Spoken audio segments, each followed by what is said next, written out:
سے بھی وہ 4 چیزیں چاہتا ہے۔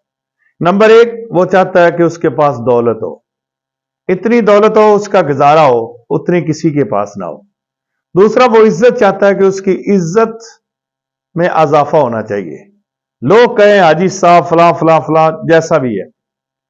نمبر 3، وہ چاہتا ہے خاندان میں اس کی عزت ہونی چاہیے، خاندان سے بڑھ کر اس کا روب، اس کا مرتبہ یہ کسی کے اندر نہ ہو۔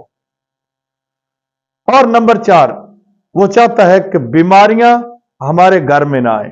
آج آپ کو ایک ایسی صورت کا وظیفہ بتانے والا ہوں، جس نے بھی اس صورت کو پڑھا، اور یہ میں کہتا ہوں کہ اس نے یہ کہا، حلفاً کہا کہ ہم نے یہ 4 چیزوں کو پا لیا۔ کون سی صورت ہے اور پڑھنی کتنی بار ہے؟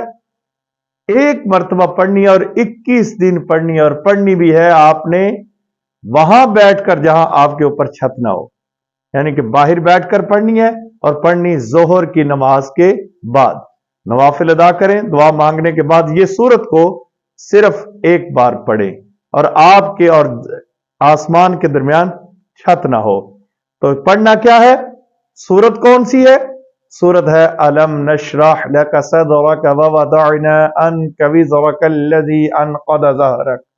یہ وہ صورت ہے جو 30 پارے کے اندر آپ کو مل جائے گی، لہذا جس نے بھی اس صورت کو پڑھا اللہ نے اس پر فضل کر دیا۔